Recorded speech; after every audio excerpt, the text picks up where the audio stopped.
Hello and welcome to another video. In today's video we are going to continue on from a video we did a little while ago where we said, can we make a tractor out of spare parts? Well, that was referring to our second 1960 Rideamatic here, and as you can see we've got plenty of boxes sat on this with various parts on, and we've made a few bits as well, some of which you've seen, some of which you haven't. So today we'll be installing as much as possible and see if we can get this towards being a complete tractor.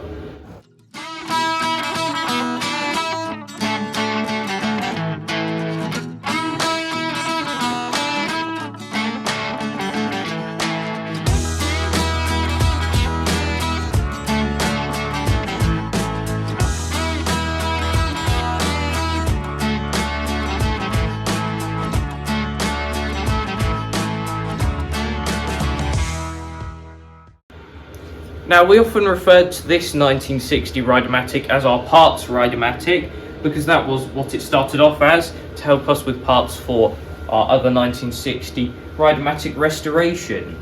But now it's looking like it's going to become its own tractor, so not sure what we're going to refer to it as. We could call it the other 1960 Rideamatic, but that kind of relies on people knowing which one is the main one, which one's the other one.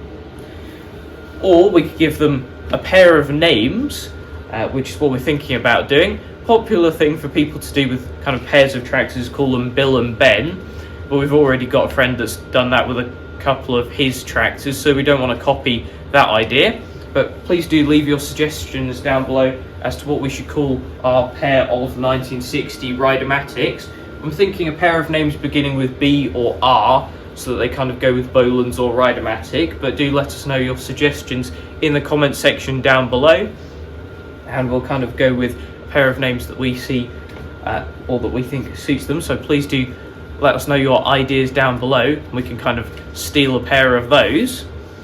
But now when it comes to parts, as I said before, plenty of boxes here, and when it comes to the bits that you've seen us make, you saw us make the fuel tank support stand here, and we put that in primer just to stop it rusting too badly.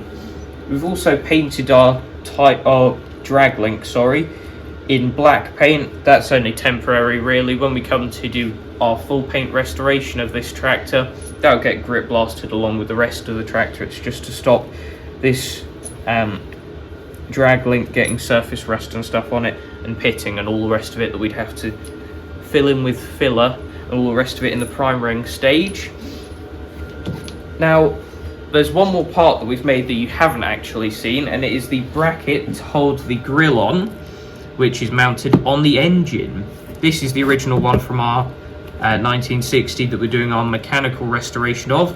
This is the new one, and that started life as a bit of this kind of angle iron, which has two 90-degree bends on it, but they're too far apart for us to use for the bends on that. As you can see, it's kind of S-shaped, as it were, two 90-degree bends on it, which is very difficult with how little distance there is between the two.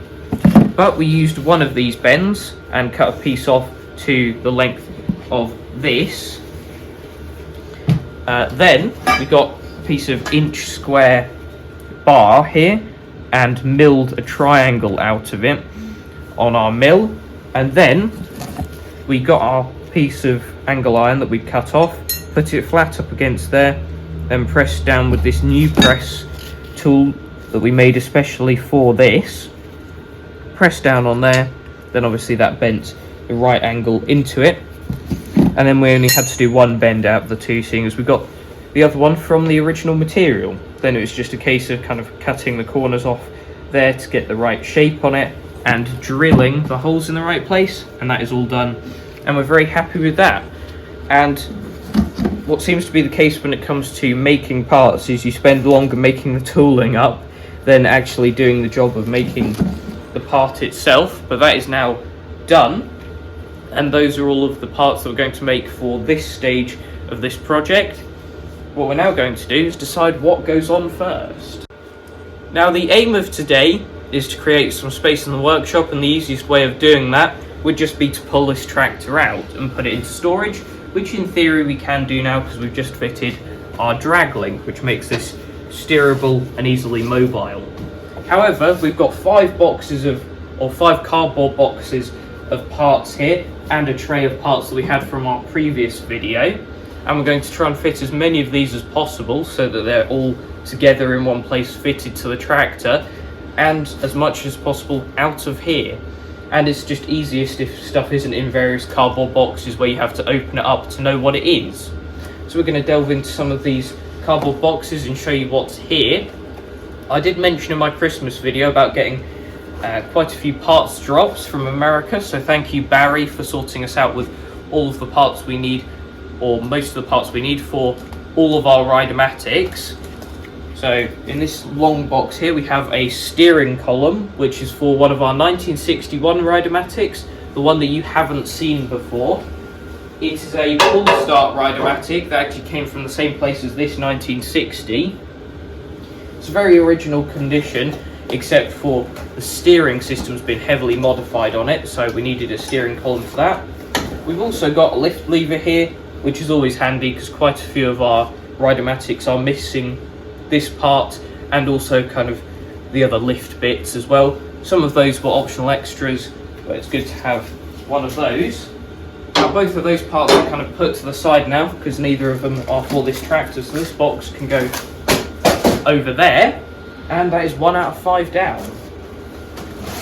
Now for this one, which if I take the packaging and put that with the other box, we have in here a Nelson muffler, which is a similar style to the one that is fitted to 1962 Rideamatics from the factory. The only difference we can see is that these ports appear to be a bit small, but I'm sure we could put an adapter or something on there to make them fit or modify them slightly. But the main part is getting kind of the main body of the muffler of the original style, because these are quite rare. So I'll just put this to the side for now, and I'm guessing there's nothing else in there. Yep. That's the second box out of the way. Third box here, I think we've shown you one of these before. Pardon the rustling.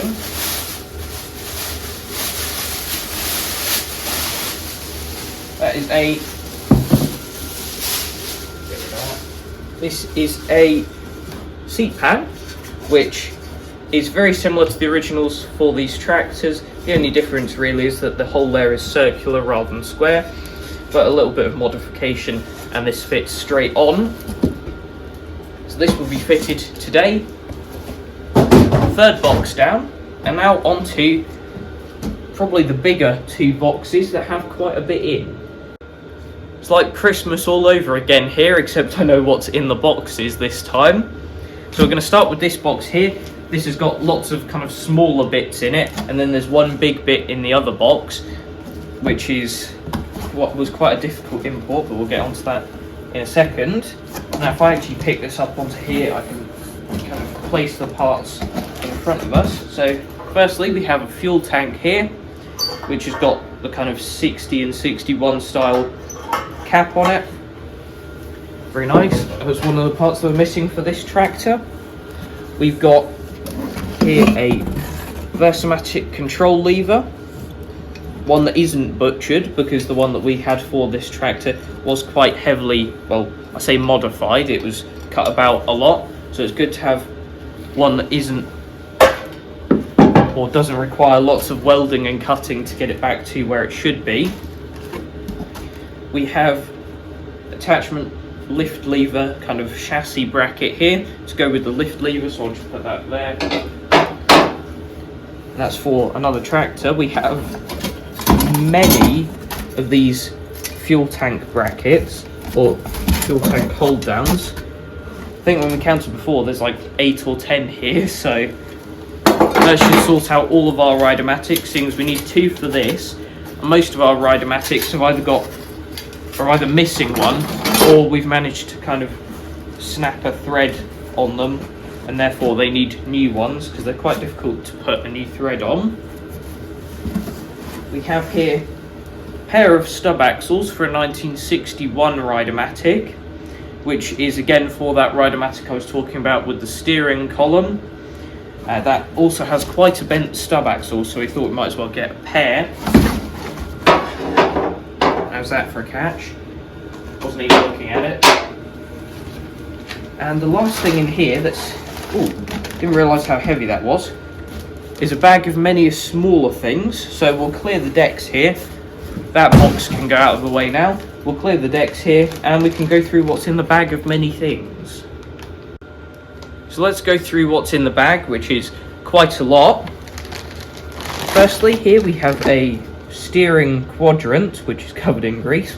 That's all good. And that is for that 1961 Rideamatic that I've been referring to that you haven't seen, to go with all of the other steering stuff, so that can just go on there. Same with this gear, which is for the bottom of the steering column. I think that completes the steering stuff, well, it nearly completes the steering stuff for that tractor. We've also got one of these bearings that you use to hold the steering column on, and the spacer washers that go with that to go behind it. I think there should be two of those on the tractors, but we've only got one of them, so we might have to do some fancy fabrication or look to see if we can buy something similar online. Now, the next thing that I'm going to pull out of here, there's one more bit for that steering stuff, so I'll take that out now. It's the kind of collar part that the quadrant sits on with the bolt to hold that on. Next up we have part that I personally didn't think we'd be able to get, but we have. It's the Rideamatic support shaft that goes through here and then has the Rideamatic bits mounted on the other side. That's very good, and it's actually got the holding clip or the fastening clip on the other side too, so that's great. I'll just let that roll where it wants now. We have a spring here. Now this is the spring that goes from the Rideamatic to one point on the engine. That kind of stretches between there. And how that mounts to the engine is using one of these kind of spring anchors. So that's another part that we've got to go with that. And the remaining bits in here are another set of wheel studs, because you can never have enough. And there's a circlip there, which I believe goes with that. But obviously we've got new circlips, so that doesn't matter. So that is everything that was in that box. Now moving on to the other one. Now the next part cost us an absolute fortune in shipping and import duties because of how heavy it is. And the tractor really wouldn't be complete without it. That's the clues you're getting for this. So get your guesses in while I'm bringing it round.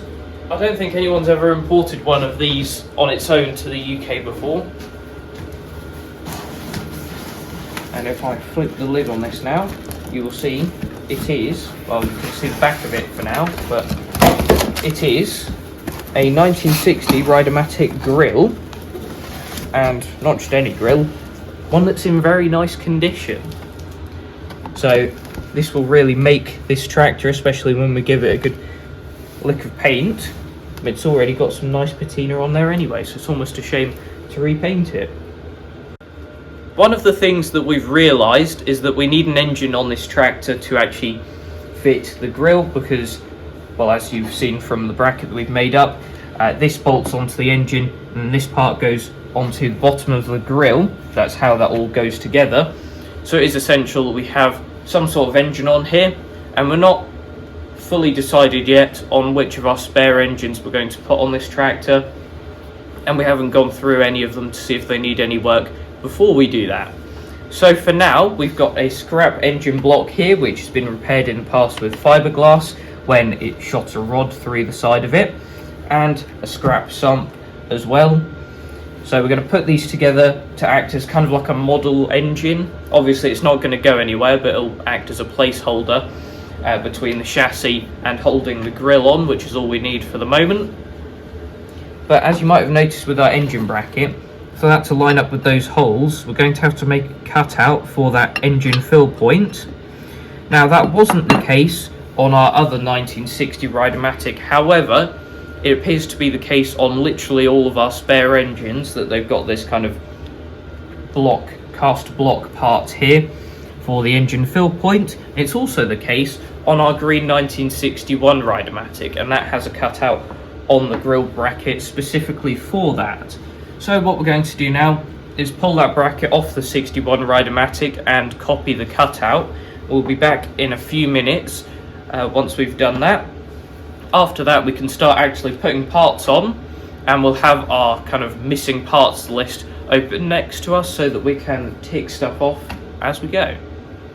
We've now got the bracket off the 61 here to examine the cutout for it, and if we look at the cutout, it does appear to have some kind of original gold paint on it, suggesting that this cutout was a factory job, which is why we're definitely going to trust it. The only reason why we were questioning it is because when you kind of slot that on here, there's quite a big gap either side of this cast part.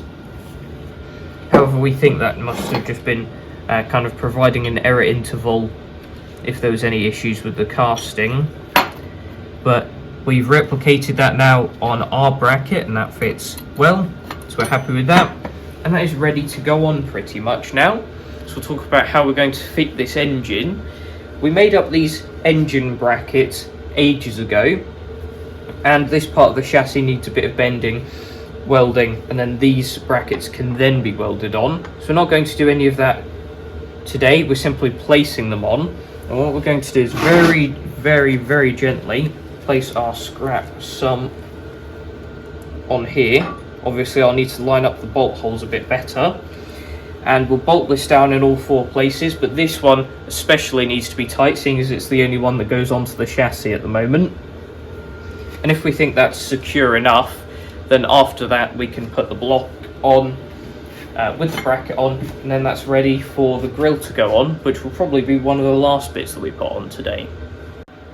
We've got all the engine mounted up now, and surprisingly stable, seeing as it's only mounted by 1 bolt, but that's the last I'm going to shake it, so hopefully there won't be too much stress on that, and that'll all be fine sitting how it is. We were thinking about the order of events now, and having the engine in does make it slightly difficult for some things, but it's good that we made sure that that was all kind of able to go on as it is. But we're now going to move on to the Rideamatic, and we'll start off with the control lever here. This obviously needs to go in the bushing here, which is a bit tight, so it's going to take a bit of pushing. And then mount this up here, and don't tell anyone, but we're going to be using M6 bolts because we don't have any of the correct size. Obviously when we come to do this project in future, we will get all new bolts for it, so everything will be correct size. It won't be a mismatch of imperial and metric like we often complain about on some of our projects when we start taking them apart. But I will now see if I can push this in and try and scrape off as little primer as possible. The Rideamatic control lever is now on, and we're happy with that. And the next thing we're going to put on is the rest of the Rideamatic. However, it's going to be a bit different. As you can see, we've kind of got it in 3 pieces here. PTO engagement lever, the pulley with the sheave on it that kind of moves in the middle, and then the new part that we got from America, which is the support shaft. Now, when we were putting all of these bits on our other 1960 Rideamatic, they were already on the support shaft. So instead of kind of having to assemble it all, where you just slid the whole unit into this bracket as one and did it up, and that worked quite well. However, since it's apart, I think it would probably be easier if we do something different, which is we're going to put this support shaft in first and slide that through, which I'll try to do now, but it might be a bit tight. I haven't actually tried this yet. I've put a bit of oil on there to try and help it through. There we are. There was a bit of old grease in there, which is why that was struggling a little bit. And then the next thing to go on is this pulley, and obviously we've got to line up this clevis fork with the Rideamatic lever, so that's going to be quite difficult. And then work out what's going on with this PTO lever, because getting this to kind of look how it should is an art in itself. So I think we're probably going to have to cut here, and me and the cameraman will try and get these bits lined up and come back to you in just a second, hopefully with the Rideamatic bits all on. The main bits of the Rideamatic are now on, as expected, there was a couple of hiccups, but nothing too drastic, and it's all connected now, so we're happy with that. Now to put on the anchor bolt here, which we did just have to run a tap through this thread in this engine block, because as we said before, isn't the greatest. I won't tighten that up too tight, just as long as that's kind of on there. And then we can put the spring on, which we want it to be that way probably. A bit of persuasion to actually get this on, seeing there's quite a big spring.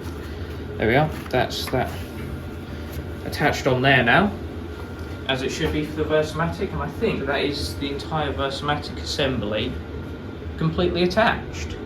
So we're now going to move on to the fuel tank. The next job, as we just said, is to put the fuel tank on.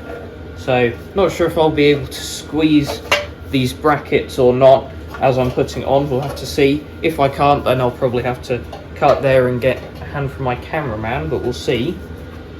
Might have to kind of use the holes in the support bracket.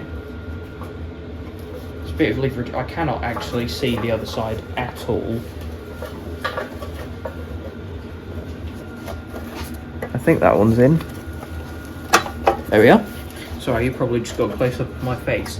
But the stays are on there now. Obviously, all of those need bolting down. And we probably need to double check with the hood to see if the fuel tank hole or the fuel tank cap hole lines up. But we'll do those off camera as we tighten these up. A little while later now, and the fuel tank is on nice and securely. That bit was easy. But as you can tell, we've got the grille and hood on as well. And that really wasn't easy. Even with both of us kind of pushing different things to get stuff to line up, it took absolutely ages, but it's on there now, and we're not going to touch it. So we've got the 2 bolts at the bottom of the grille here on our bracket from the engine, or the scrap engine that we've got in here. 3 kind of screw bolts along the top. There should be 1 on each side, but we haven't put those on because we've got some repairs to do to this bonnet before we can actually use it properly. And then the 4 bolts, 2 on each side, from the dash tower to the hood as well, and the fuel tank lines up nicely with the hole. So that's one positive, or that's one thing that actually lined up. The rest of it didn't. But moving on from there now, the last part on the table that we need to put on is the seat. Now, as I mentioned briefly earlier, this has got a circular hole in the middle there. The original ones had a square hole, so that they kind of locked into place using a coach bolt like this. But this one obviously doesn't. When we've used one of these seats before, we've kind of spent ages filing out the corners to make it a bit more square. Honestly, we don't have ages to do that today, and also it doesn't need to be perfect right now. So for now, I am simply going to try and find the central hole like that, put that through there.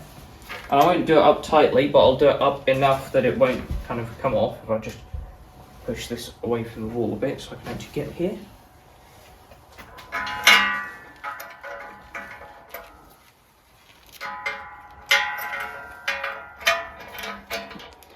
Nearly got it.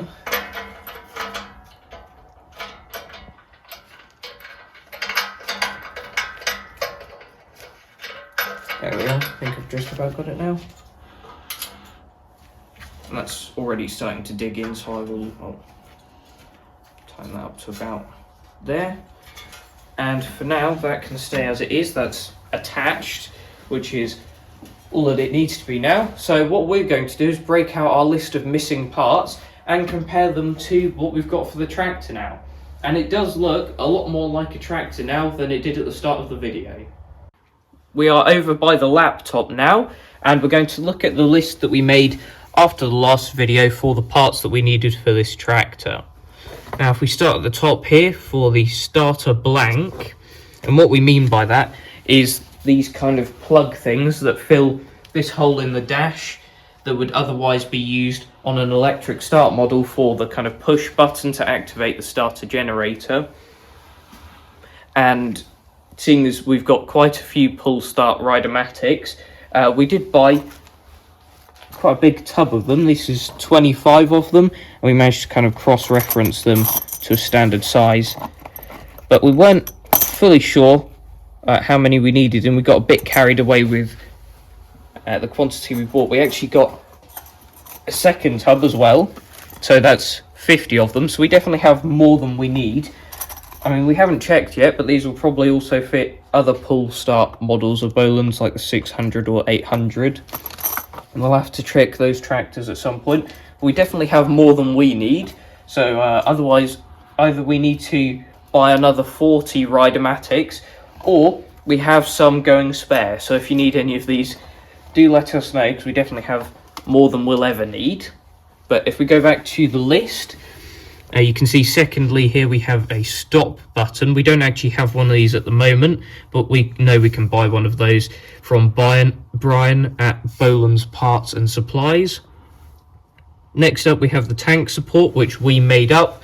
That's the part in white primer on there, and I'd say that's actually working quite well now that it's actually in use. So it's not too bad. And next up on the list, fuel tank and cap. We got those from Barry. We also got fuel tank straps from Barry as well. We made up our steering drag link in a previous video. Also bought from Barry in the US was the spring from the Rideamatic to the engine and the anchor bolt to fit that spring. Same with the Rideamatic control lever and Rideamatic support shaft. We now have both of those as well. As you saw, we've got the grille, and we made up a grille bracket, so those two are ticked off as well. And we put a question mark next to the hood, but we're pretty sure that we're going to repair the one we've got rather than getting another one. But now we're on to the things that we don't have, which is a belt guard, which kind of goes over the left side of the machine, covering all the Rideamatic pulleys and everything. It attaches here and here, and it's just kind of a big boxy thing on a 1960 Rideamatic that just covers that whole area. So we'll need to make one of those. We don't think that'll be too difficult. We think that's just kind of a mesh material, and then we make a box to go around it. Won't be too hard, and we've got one to copy from this tractor, so won't be a problem. That might be a future video, we'll see. And then an engine oil bath air filter for a Kohler K161, which we don't have. I think they might be quite rare, so we might struggle to get one of those rather than a regular air filter, but we're going to try and get one anyway. And of course we've got to actually allocate this tractor one of our spare engines, which we've got a few sitting about, which you need to evaluate what each one needs and then work out which one's going in this tractor. And then there's, on the bottom here, we've also got a seat, which obviously we'd bought before, which is why it's under the done category, but we fitted it today. And fuel tank separators, we've got a few of those that we bought as well. They screw onto the bottom of the fuel tank, and they've kind of got like a sediment bowl and stuff on them. We've bought a few of those as well, so by the looks of it, we only have a couple of bits left for this tractor, and at least we actually know what those are. So we're in a pretty good place now going forward with this project. So what is the plan for this tractor now? Well, the plan is that we're going to pull it off the bench, take a few pictures and whack it back in storage, because currently we have too many things going on, really. We need to finish this mechanical restoration project. We've also got the 3 Rideamatics, and there's some machines that are overdue some maintenance. So this will have to wait its turn, but when its turn does come around, as we've said before, we will be doing a full paint and mechanical restoration of this machine. Same as what we've been doing with that one, just actually repainting it this time. And the feedback that we got from all of you in the comments last time, the general consensus seemed to be that we should focus more with this project on kind of the painting preparation, that kind of stuff, and the mechanical stuff that we didn't do on our other 1960 Rideamatic, so that we're not repeating anything, and we will oblige with that. So that is our plan when it comes to videos of this project, and hopefully it won't be too long until we get on with this, because I would quite like to have a nice painted up show tractor for some shows, maybe this year or next year.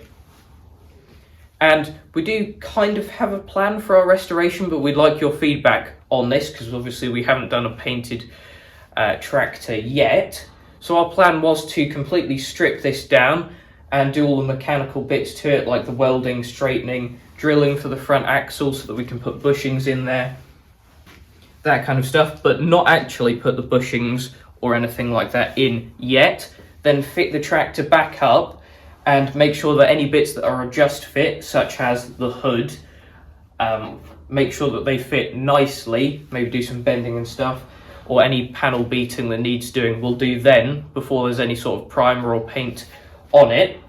And then once everything fits nicely, we were planning to strip it apart again, send it off to get grit blasted properly, primered, high build primer, get some filler on it as well to try and get rid of some of this pitting.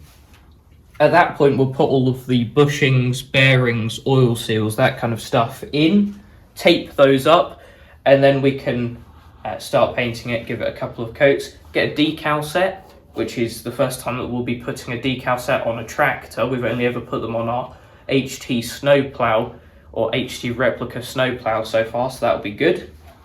So that's kind of our plan. We do kind of have to rebuild the whole tractor and then take it apart twice, but we think that's probably better than having to do all the panel beating and stuff when it's primered or painted. And we'll probably go with all new stainless steel fixings rather than painting over old ones or painting over new ones, because then in future, if we have to do any maintenance, we're not going to be taking paint off fixings when we're kind of taking it apart. So that's our plan. Love to have some feedback on that, because obviously we don't really have a clue as to the best way of doing this. And remember to leave your suggestions for the names of our twin 1960 Rideamatics in the comment section down below. But that is it for this video. Thanks for watching, and I'll see you in the next one. Bye.